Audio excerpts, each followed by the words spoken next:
home run in the 7th inning. Orioles erase a 5-run deficit. They beat the Red Sox 7-5 last night. Orioles going for the series sweep this evening. They have Grayson Rodriguez going up against Garrett Whitlock for the Red Sox. Also no Rafael Devers in the lineup.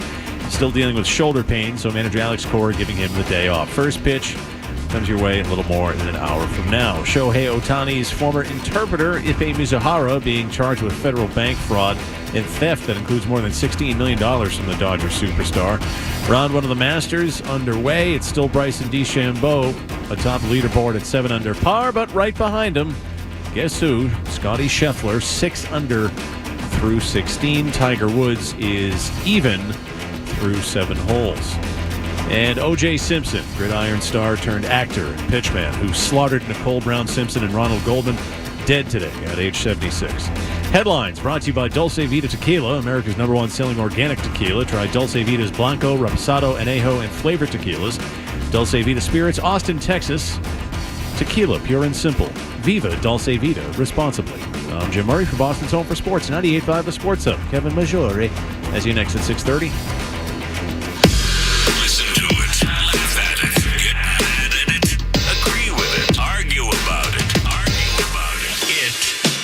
Boston Sports. Boston Sports. And it is all we do. 98.5, The Sports Hub. Now, you have dog crap in your system. This is the Baseball Hour with Tony Maz. They did nothing this offseason. Brought to you by Bigelow Tea, Gravely Zero Turn Lawnmowers, Corona, Jackson Lumber, Blue Moon Belgian White, Team Impact, and FindMassMoney.com. On 98.5, The Sports Hub. Kimbrel's 2-2. Little ground ball to third. Westberg in. He'll fire around and get him, and that's it. Baltimore with that rally in the 6th and 7th inning. Really a stunner. Turned the game on its ear, and they win 7-5. You feel good after Casas went deep up 5-0, but you got to find a way to finish it out. And two guys that have really thrown the ball real well for you. Isaiah Campbell and Chris Martin just wasn't their night here tonight. Red Sox lose another one. 7-5 loss to the Angels good grief, to the Orioles was the final over at Fenway Park. They'll play the finale tonight. Shortly after 7 o'clock, the game begins. 7:10, I think, is scheduled first pitch, and try to avoid a sweep at the hands of the Baltimore Orioles, the division-winning Baltimore Orioles, or the reigning division champion Baltimore Orioles. You get the idea. We'll open up the phone lines right away, 617-779-0985, because it was a frustrating night at Fenway. And I think there are some big picture issues, as there have been over the last few years, with regard to the Red Sox that these last couple of games can really lead us into as a topic of discussion. And, by all means, if you want to still complain about ownership and their unwillingness to invest in a team, fill some holes, I'm going to give you a good example later of one they really blew it on. One that they really, really blew it in terms of an acquisition, especially given the way that they want to play this year. And to me, that's going to be the crux of the conversation tonight. The style of play, specifically the pitching with the Red Sox. But let me begin with a couple of questions. Okay, number one. In the last 2 days, the Red Sox have lost 2 games. 7-1 in the opener, 7-5 last night. In the opener, they looked like a freaking clown show. Last night, in the 7th inning, they looked like a clown show. One game was closer than the other. Certainly 7-5, on the scoreboard, a better performance than 7-1. Jimmy Stewart, if I said to you, which of those 2 games was the worst loss? Of those 2, which one makes you feel worse about the team? What would you say? Last night's. Okay, why? Because it feels like the Orioles are the first team to crack the code of how you're pitching backwards. And it's an upper echelon team. It's the favorite to come out of the American League. Some people are picking them to win the World Series. The Orioles are an upper echelon team. You had a lead. You couldn't put them away. You struggled really from innings 4, 5, 6, and 7 to get them out. Really, Crawford with the 2 bases loaded situations, he got out of them. But then the 6th and the 7th were a struggle. But the Orioles seem to crack the code on how you're pitching, and that's going to lead to film, and other teams, other upper echelon teams are going to capitalize on that film, that tape on you. Okay, so I agree that the pitching broke down. There's no question the Orioles are too good a match. Now, if you're asking me on paper, I would tell you that the Orioles are a better team than you. I mean, all the way around. It's not even close. So I expect them to lose to Baltimore. And instinctively, I think a lot of people would look at it and say, well, 7-5, you gave them a game. Not really if you watched it. Okay, 7-5, you gave them a game. 7-1, you really didn't. Now, but I'm eager what fans think. Like, which game is more worrisome, the 7-1 or the 7-5? And I'm not going to answer it yet, Jimmy. I just wanted to get your answer on the record. Facilitate like a mother. Okay, here's the second question I want to ask. The Red Sox today lead the major leagues in ERA. They have the number one pitching staff in the ERA. The team ERA is 2.08. They are 7-5. Now, again, independent of who they've played, their pitching overall is what I would call the strength of the team, frankly. 7-5 with a 2.08 ERA. Batting average against is 205. They have struck out 124 guys, which I think is still first in baseball. Actually, I take that back. It's third. But the only two teams in front of them in terms of strikeouts are Los Angeles and San Diego, who have played more games because they started in Korea, right? So they started the season earlier. In terms of walks, the Red Sox have issued the 5th fewest walks in the big leagues. So, the numbers are good. The numbers are good. But, Tony, that's earned runs. That might be a little bit manipulative because I bet if you looked at runs given up, they might be a little higher in the major leagues because their defense hasn't been really good. So some of the runs that they've given up aren't on the earned run average stat sheet. Okay, but again, that's a reflection on the defense, not on the pitching, right? So that's more about the defense. It also would hurt the pitching, and it would drive their pitch counts up, like with Cutter Crawford and things like that. Okay, now I will tell you that because I did look it up, Jimmy, while you were asking the question, they've allowed the 4th fewest runs in baseball. Okay, so even with the bad defense, they're not giving up a lot of runs. And certainly that number has spiked a little bit this series. But here is really my question, because it was more about the pitching, and this is really for the listeners. Do you like the way they pitch? It's been effective. I'm just giving you the numbers now. Now, the Orioles are in here and smacking them around a little bit, but overall, it has been effective if you're going by the numbers. Do you like the way they pitch? Do you believe in it?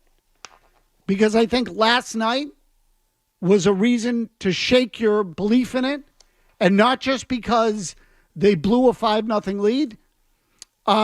It really goes much deeper than that. And this, Jimmy, is really, I'll tell you what, let's go to the calls, and then I'm going to give you my answer to that first question, which was the worst loss. But let's go to Will in Holden. Will, go ahead. Hey, yeah, so I think that the loss last night was worse than the previous.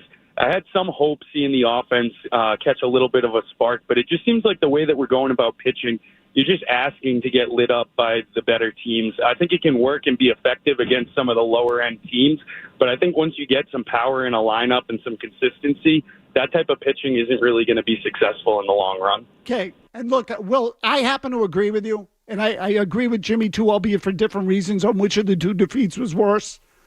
7-1 was an ass-kicking. You played sloppily. Like, you're not going to win that game, no matter who you played. If you play like they played in the home opener, you're going to lose. Okay, in the Tuesday home opener, you're going to lose. That's gone. You're not going to win that game no matter who you play against. If you're kicking the ball all over the field and you score 1 run and you get 2 hits and the final 18 batters of the game go down without anybody reaching base, you're going to lose. Last night was a game you should have won, and you were in position to win it. So, I'm not even getting caught up in the particulars of it, which we're going to do over the course of the hour. I'm getting caught up in the simple fact that there are games every season that you should win because you're up 5-0. There are other games in the season that you're going to lose because you got outscored 7-1 and you got 2 hits. It happens. It's that old line that everyone's going to win 50 and lose 50. It's what you do with the other 60 that matters. Okay, so opening day was one of the ones that you were going to lose. You didn't play well. You didn't hit. You pitched okay. Bayo I thought was actually pretty good in that game, but you get the idea. It was almost a kind of a scheduled loss because of the nature of the game. And I'm not saying scheduled loss in terms of travel or anything else, but I mean just the way the day went, you weren't winning that game. You had no chance to win that game. Unless you think that the Red Sox were somehow going to hold the Orioles down, shut them out, and win 1-0, which I don't think anybody could reasonably expect. So that's gone. But last night you're up 5-0. You then go to Isaiah Campbell, who has a rough sixth inning, but you still have the lead going into the seventh. And you have your best relievers available. That game was set up for you to win it. You crapped your pants in the seventh. You end up not scoring in the last couple of innings, and you blow the game right there in a situation where you had it. Those are the ones you can't lose. If I say on opening day that is a game you must win, or that rather that you're going to lose because of I get that backwards. If opening day is the kind of game you're going to lose because you played so poorly, you didn't hit, you were never really in it, save for the first inning. Well, last night was the opposite. The game was in your hands. The Red Sox had that game. It was a winnable game. And beyond that, it was the kind of game you have to close. I would love to see stats on how many times a baseball team loses a game after leading 5-0. And I'd be willing to bet with you it's less than 20% of the time. And in fact, that might even be high. The large majority of teams that lead 5-0 usually win. If someone can get me a stat for that over the course of the next hour, I'd love to see it. But that to me is why the game last night was more hurtful than the game on the home opener on Tuesday. Now, there's a reason I asked you the second question.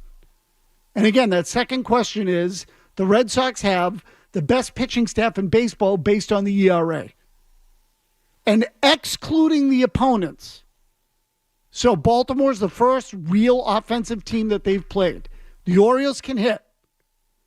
And the pitching got exposed.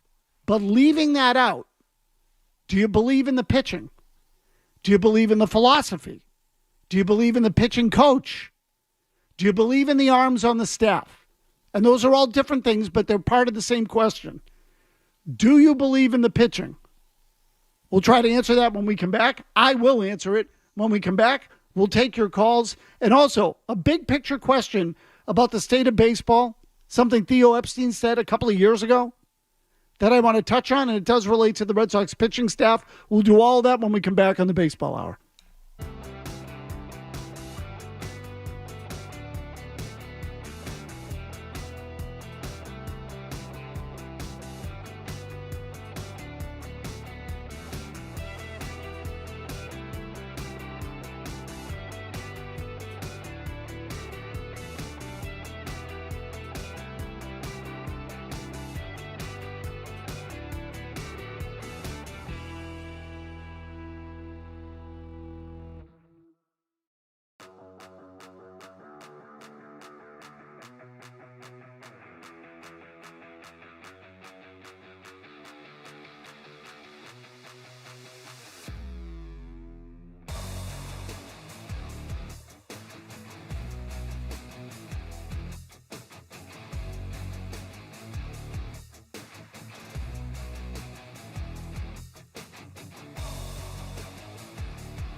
some point, the 95's got to play, though. You can't sit there and do that to big league hitters because there's a report now. The stuff 7% fee. At some point, this is going to happen. I told you, 7% sliders so far this year.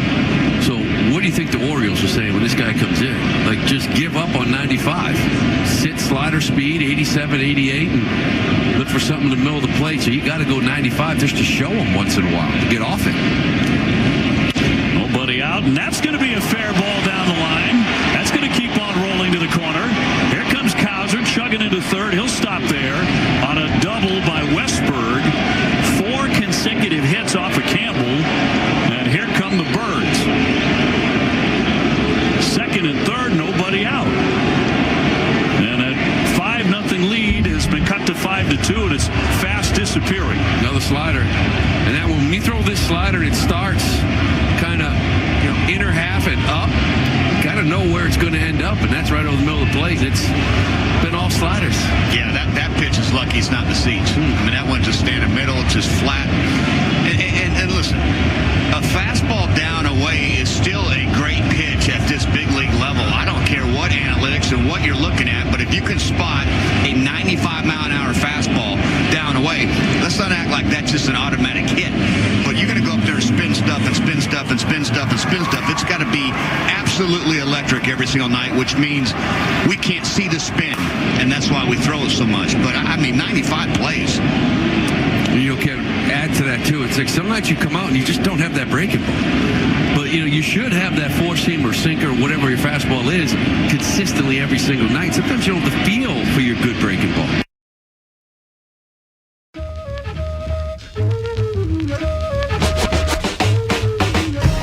Obviously, Lou Merlone and Kevin Millar last night on the NESN broadcast talking about the Red Sox pitching staff. The guy they were talking about primarily there was Isaiah Campbell, who was on the mound in the 6th inning when the Orioles started to break through. Made it a 5-3 game at that point, and then the next inning, Chris Martin went in. Orioles got 4 off of him. They went ahead 7-5. They end up winning the game, and that's it.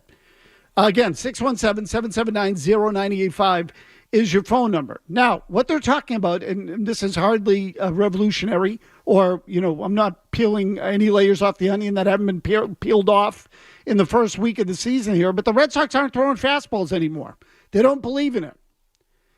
And the reason is because of something that Andrew Bailey said back after the first season of the year, a series of the year, where if you go back and look, he said, most of the damage historically by hitters in the game, in terms of slugging and everything else, the most damaging hits in the game have come on fastballs. To which I would say, okay, I get that. But I would also say, well, tell me the situation. Is it a 3-1 count and the pitcher's throwing a fastball? Is it any fastball at any time? Or is it just all fastballs all the time get hit? And you heard Millar and Merlone there say that the Red Sox aren't throwing fastballs anymore, and that it's slider, slider, slider. That's all you're getting during the course of the game. And with Isaiah Campbell, who was on the mound last night, I should tell you that on opening day, I think he threw 16 out of 17 pitches were sliders. Lou Merlone at one point that Isaiah Campbell, actually, Jimmy, let's play the cut if we could. This is the very beginning of the comment. Merlone used the wrong word. He meant to say that Isaiah Campbell throws a fastball 7% of the time. He said slider, but here's the remark. At some point, the 95's got to play, though. You can't sit there and do that to big league hitters because there's a report now. The stuff 7% fee. At some point, this is going to happen. I told you, 7% sliders so far this year. Hey, stop there. 7% sliders so far this year. Merlone meant to say fastball. He meant to say fastball because if you look at Isaiah Campbell's numbers, and again, I can punch this up online just like anybody else can. He has thrown 7% fastballs. 7%. 7.4 if you want to be precise. 92.6% of the pitches that Isaiah Campbell has thrown this year are sliders or sweepers, which effectively are the same thing. One moves more vertically than the other, or one moves more horizontally than the other, depending on how you want to look at it. 92.5% of the pitches he throws are sliders. So if you were an Orioles batter and you step into the box, you're going to see a minimum of 3 pitches. At least 2 of them are going to be sliders. So you can go up there looking for that. And these are big league hitters. This is Kevin Millar's point, and they're right. Big league hitters, if they know what's coming or they know what they're looking for, can section off half of the plate for the most part. Typically, if you're a right-handed batter, the slider is going to be away. So you can look on the outer half of the plate, and as Merlone said, sit 87, 88 miles an hour, get ready for that speed and attack. Now you are in attack mode because you know what's coming. That is the transition that takes place. When the pitcher has the advantage over you because he knows what he's throwing and should be. In fact, one of the great advantages you have as a pitcher on the mound is the fact that you know what you're throwing and the batter does not. Except with the Red Sox, they've decided to give that away. So again, Andrew Bailey is basically telling them, nope, you're going to just keep throwing the pitch that they have the hardest time hitting because even if they know what's coming, they can't hit it. That's his theory anyway. Do you believe that? Do you believe it? John in a car, do you believe it? No, Tony, and you kind of took my thunder, but that was the only advantage you had. No matter what league, everybody's played this game. The hardest thing to do is hit the ball because you don't know what the hell's coming. And basically, Tony, out of 3 pitches for the Red Sox, they're all sliders because 2.7 out of 3 pitches is going to be a slider. Correct. At 90%. That's right. So basically, you know you don't have to sit on a fastball no matter where it is. This guy had an ERA of 1 all season last year. I don't care how good or bad a team is. If you played a full season and have an ERA of 1, that means you don't touch that guy. That guy knows what he's doing. Let him continue to do what he's doing. He was the best setup guy in baseball last year for a horrible team. It makes no sense how anybody could adopt this method. It's madness, Tony. Okay, and John, so you're talking about Chris Martin now, but since you added him to the conversation, let me indulge. Chris Martin last year, as John the caller said, was one of the best relievers in baseball. He walked 8 guys all year. He finished with a 1.1 ERA-ish. It was even less than that. I think he got a Cy Young vote. Last year, Chris Martin with the Red Sox in 2023, 70% of the time threw 4-seam fastballs and cut fastballs. Okay, cutters. Fastballs and cutters, 70% of the time, and he was one of the best relievers in baseball. If I had that kind of year, I would come back the next year and go, well, how do I replicate that? I just got to keep doing what I'm doing because what I'm doing works. And I would go so far as to tell you that Chris Martin really, over the course of his last couple of seasons, has been dynamite. 2022 with the Dodgers, 1.46 ERA. He only had 26 appearances, but nonetheless, or actually, and he came over from the Cubs, but when he got with the Dodgers, in the second half of the year, 26 appearances, 1.45. With the Red Sox, 55 appearances, 51 and a third innings, a 1.05 ERA. Why would you change anything if you are Chris Martin? You wouldn't. Now this year, instead of throwing fastballs 70% of the time, fastballs and cutters, all of a sudden this year, for whatever reason, Chris Martin is now throwing his 4-seamer just 16.5% of the time. His fastball's been taken out of the equation. And he's throwing, he's not throwing as many sweepers. It's more cutters, frankly, and sinkers. But the fastball's now out. So they've altered the mix. Why? What was the logic there? Now, I'm going to give you the answer. Because last year, on the 4-seam fastball, opposing batters hit .313 against him. Okay, .313. Which is a good number. But his ERA ended up being 105, and he had one of the best years of his career. So you tell me, which number do you end up weighing more? Why does the pitch mix get altered to focus on the batting average against instead of the ERA where the guy was dominant? Why was there a need to change anything? And if you want to say, well, the Red Sox are trying, or if the Red Sox want to say, not you, but if the Red Sox want to say, well, we think that he can even be better than that. Better than a 1.5 ERA, 1.05 ERA over 51 innings? I mean, at some point, doesn't it just get stupid? Doesn't the micromanagement get stupid?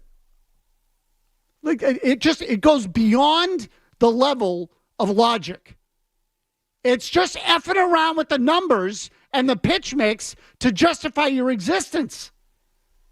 So Andrew Bailey wanted to make Chris Martin a better pitcher? Better than a 1.05 ERA? For what? To make himself feel good and to justify his own existence? Which also brings me to this, by the way, quickly before I get back to the calls.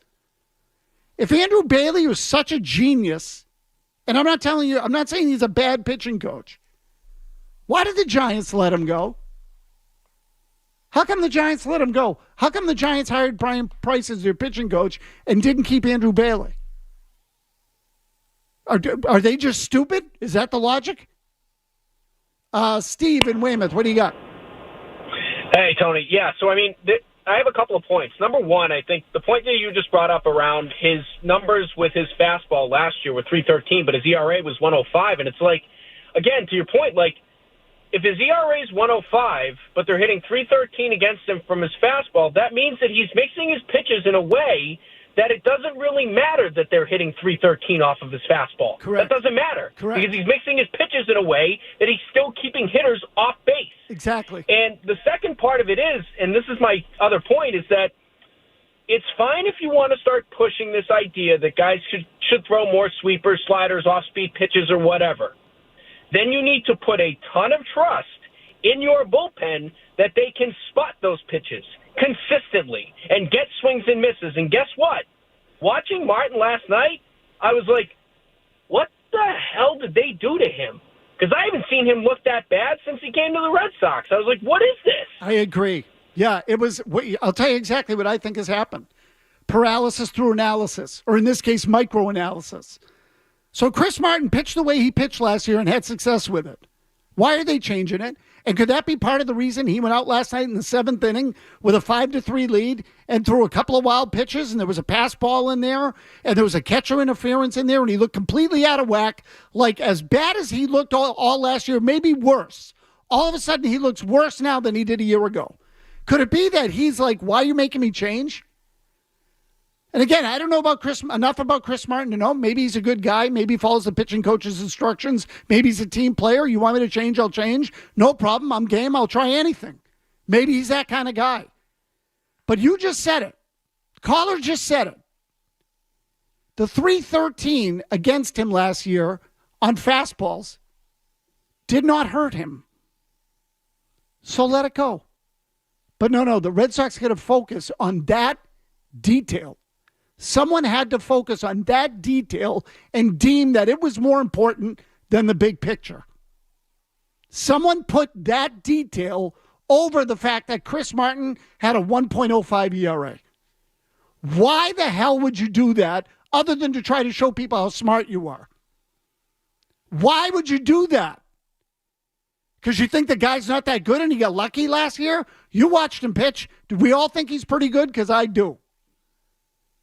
He did the same thing with the Dodgers in the second half of the previous season. Why are you effing with it? The analytics and the analysis drives me effing bananas. If I'm a manager, a teammate, or a fan, I'm pissed. I'm not sure Alex Cora's on board with it. That seventh inning last night, we'll play that for you when we come back. And I want to get to how, again, analytics are ruining baseball. Now that it's reached the point where this microanalysis is overruling logic. We'll delve into that a little bit further here when we come back.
It'll be Chris Martin off to another good start. Mountcastle looking for his third hit. That pops out of the mid, and a runner is going to jog up to second base, so Hearn will stop there.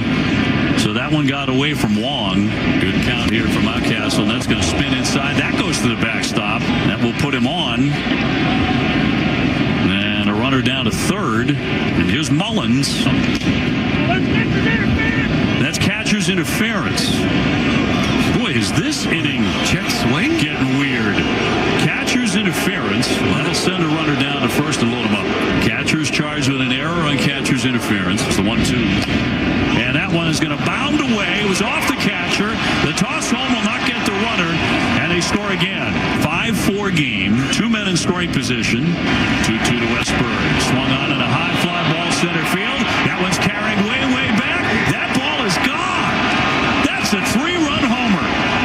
Jordan Westburg torches one. And in shocking fashion, the Baltimore Orioles have the lead on a 3-run homer from the number 8 batter in their lineup.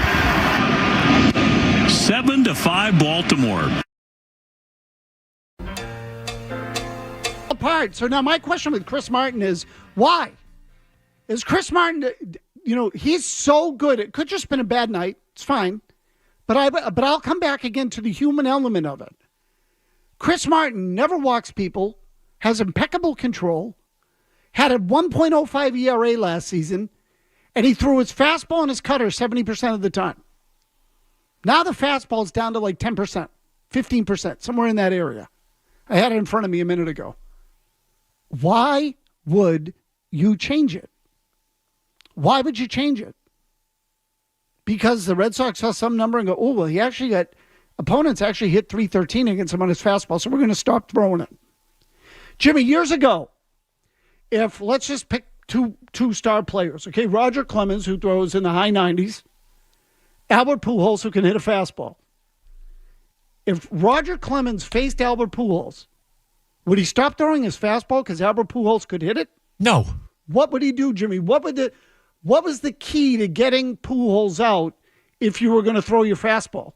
You would check his hot and cold zones in the strike zone, and you'd modify your location of the fastball to where he doesn't make contact as much, where he doesn't hit the ball as hard. So the philosophy that I've always understood is fastballs up and in, soft stuff low and away. But if you're Roger Clemens, you're busting fastballs in on the hands and making sure that you don't put anything over the plate. You adjust the location of your fastball, which is Roger Clemens' best pitch. You don't change to a secondary pitch that, okay, so Pujols might not hit the curveball out of the ballpark, but he still does a double on it because of velocity's down. But you change the location of your best pitch, not go to a secondary pitch that isn't your strongest pitch. You don't go to a weaker pitch. You go to a better pitch. You go to the same pitch in a better location, right? So it's like real estate. Location, location, location. Okay, location, location, location. But some jackass had to look at some analytics chart and say, well, actually in the 4-seam fastball, he gives up a 313 average. Okay, where are the fastballs? Down the middle? And what was the count? 3-1? Okay, well, in that case, the hitter's sitting fastball. So couldn't it really be that it's all about what the hitter is sitting on and less about, what he hits the average on that pitch? Don't you have to know the situation? And on that day, did Clemens have his good fastball or did he not have his good fastball? There are just so many other elements to overrule the way a guy pitches because of one stat is effing stupid. I'm sorry. That is stupid. That is just completely dumb. And if that's what the Red Sox are doing all year, it tells me two things. They don't believe in their pitchers, which is really the problem. Can we agree on that? Yes. That is really the problem. When you start dinking around with things like, well, they're hitting 313 against his fastball. Okay, again, but give me I need more than that because his ERA was 1.05. So first of all, why are you putting more emphasis on that than the 1.05 ERA? And secondly, give me a more detailed breakdown if you're going to do that. You got to do it that way. You can't just tell me he's got to throw fastballs all the time. Where were the fastballs? Did he mix it up? Was the player hot? Was the player cold? Like, there were so many other variables that the human eye has to be a part of, and the human element. So you can make an analysis, having scouted him in the previous series, what was going on. Okay, the micromanaging thing, if you ask my wife, she will validate this. I hate being micromanaged. Same. Hate it. Most people do. Occasionally, it has to happen. Okay, because someone just doesn't get it, and you got to tell them, no, this is exactly how you have to do it. Otherwise, let them do it in their own way and figure it out on their own. If they give you results, go with the results. Don't be a jackass. Martin in Texas. Martin, what do you got? Yeah, Tony, the problem is there's too many people obsessed with pointless stats like batting average of balls in play, expected batting average on... Did we lose him? Yep, Martin, I lost you. Yeah, I agree. Again, microanalysis. Let's put the detail ahead of the objective.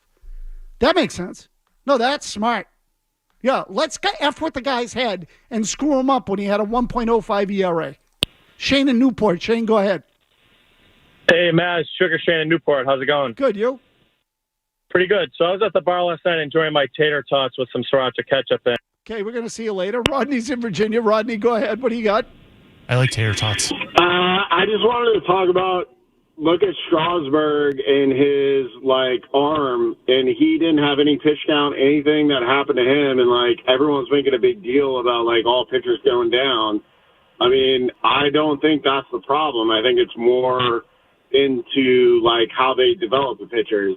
And I agree. I mean, the Red Sox are, they're throwing shit on the wall. Okay, so, Rodney, here's what I would tell you with regard to Steven Strasburg. Steven Strasburg blew his arm out early in his career. I don't know why you forgot that. And again, I'm not dumping on you. Maybe you didn't know. The blowing out of the arms has been going on forever. Okay, it's gotten worse in the last 10 years, and it is a direct result of velocity and spin.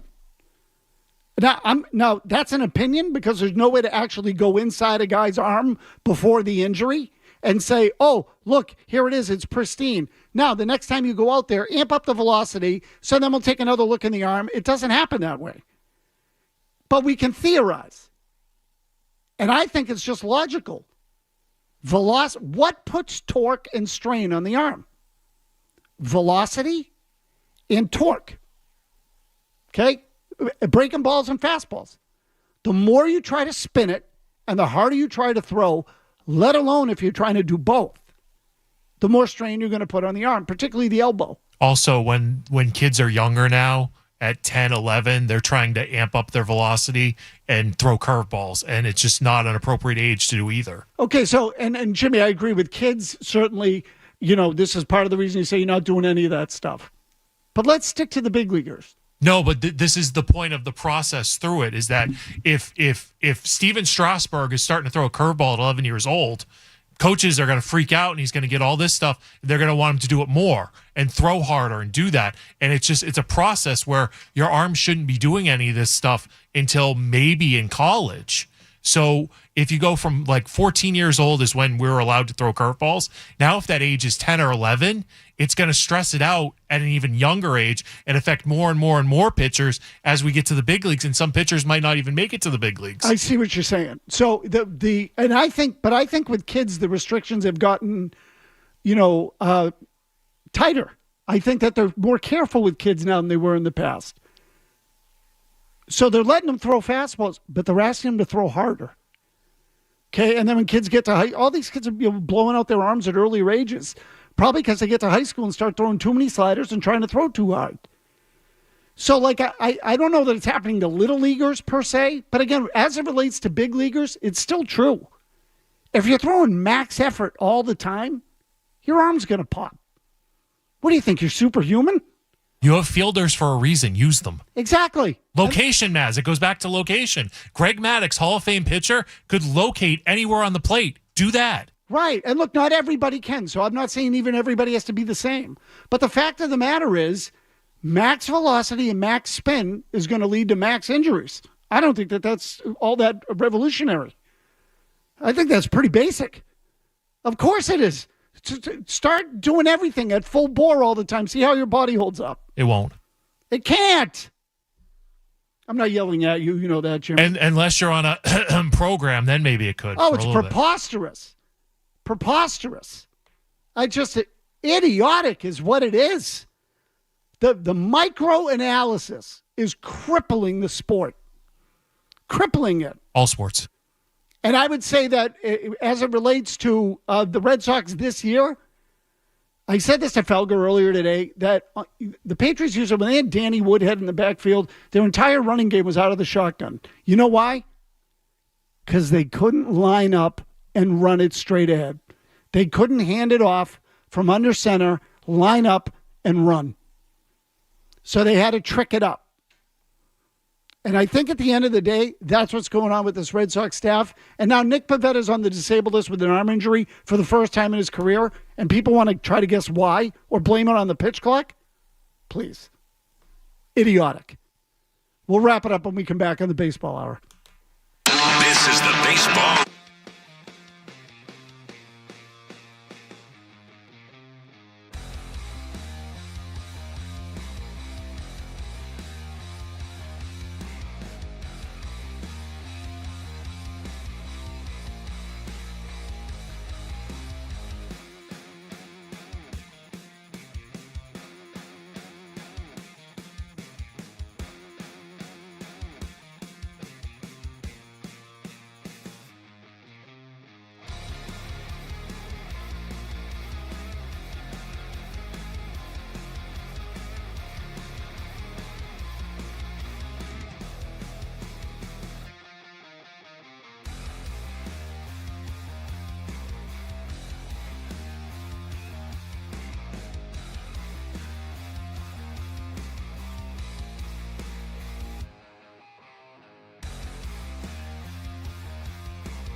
We'll wrap it up tonight with a couple of your calls.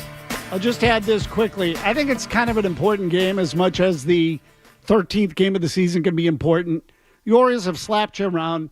They beat you 7-1 the first game. I say slapped you around. The Red Sox have slapped themselves around as much as anything else. You lose the first one 7-1. You could have won the one last night. Now you're in a position to potentially win the series, which you're okay with. Now you've already lost the series. Last night was a big loss. Big loss. So now you get a chance to at least get one, going into an off day, get a little bit of momentum. Whitlock's on the mound. Not that he was great in the last one, but, you know, there's a chance there when he's on, he can be good, as there is when any of their starters. So let's see what happens. You get a chance. I'm sure he's going to come out there spinning it out his ass like everybody else. It's all about the spin, baby. Danny in a car. Danny, what do you got? Tony, can I just circle back to Justin Turner last year? So I might have answered my own question while hanging on, listening to the show. Did he decline his option and then thus